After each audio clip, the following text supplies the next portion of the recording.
First thing I'd like to say is to congratulate all you wonderful people for turning up on such a day like this. But it does illustrate the fact, which never seems to amaze me, and that is the enthusiasm with which people remember their school days in these very small bush schools. When you consider what goes on in education today and how kids hate their teachers and burn down schools and all sorts of vandalism and so on, it's very touching and I think very commendable, and it says a lot for the kind of education that went on in schools in earlier times, particularly the one-teacher schools, that not only the schools but the teachers are remembered with such affection by older people. And also I think it's a wonderful thing that on such a historical occasion so many people turn up. You may not be aware that the bush one-teacher school is a very Australian invention. There were one-teacher schools, of course, in places like Canada and the United States and parts of Europe, but they were always in a village situation. Whereas the peculiar or particular thing about Australian one-teacher schools is the fact that they were always isolated in the bush. And 9 cases out of 10, they stood on their own. Occasionally you might find one that had a house nearby, or perhaps a store, or something of that nature.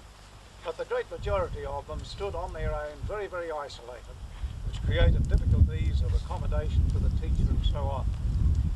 The other thing I'd like to mention is that most of these schools were established not because the education department woke up one day and said, aha, we ought to have a school in this area because the number of children have increased in this area.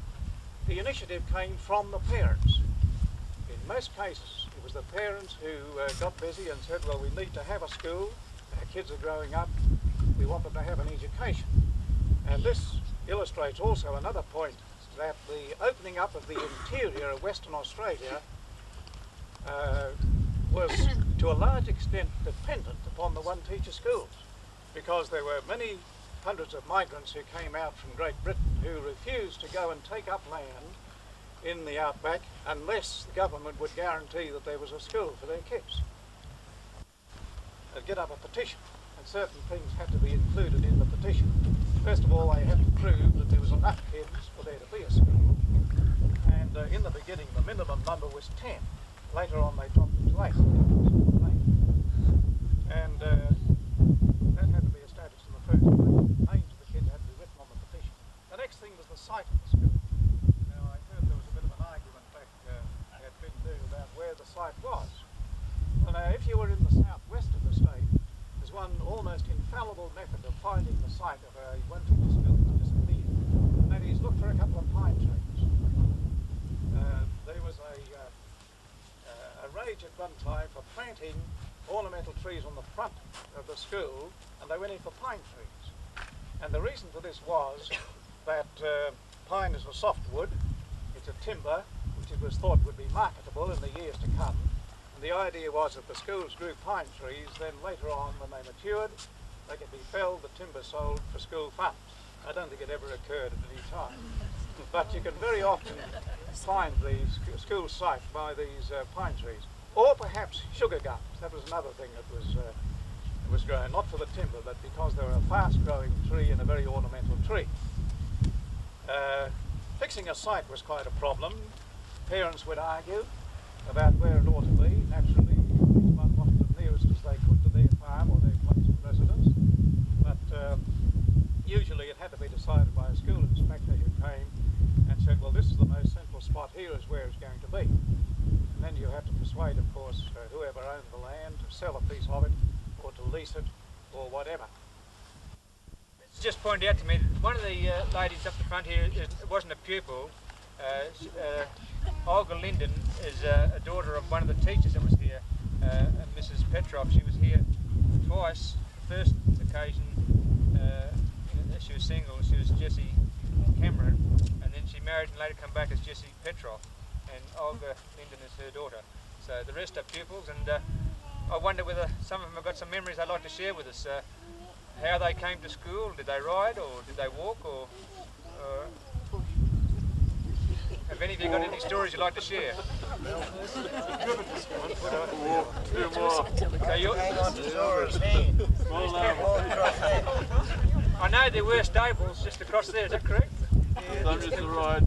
I nearly used to, that's all it was, and sometimes it felt a lot longer. So apparently there were some who rode Laura, to the school. little girl, Nellie Stafford, used to ride 7 mile on the push bike. Oh no, not Push quite bike. that far, a bit over 5. The North boys, everything else, ride the horses back in to this school there. Yeah.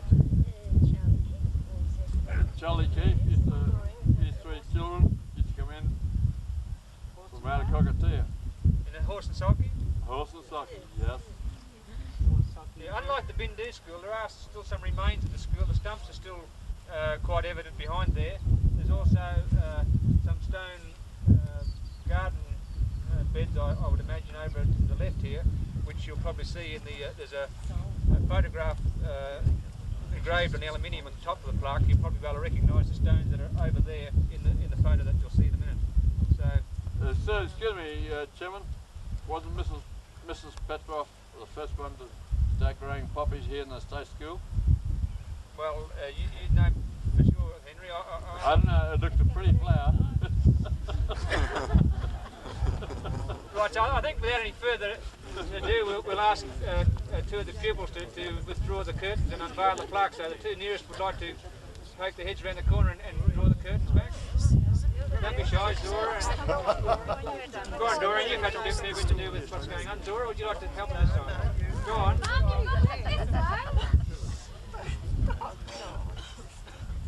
Just pull him back to the side. Wide in the middle. Pull him right back.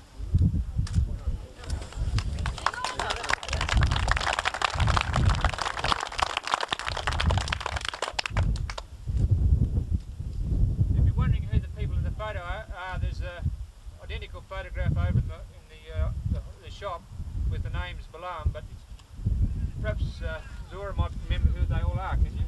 Doreen? Dulcie Keefe, first of all the teacher's Dave Williams, there's Dulcie Keefe, Vera Rumble.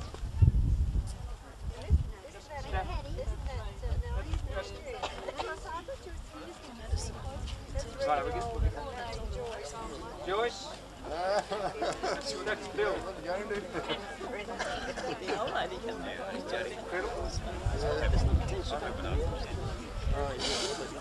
Doug Mitchell.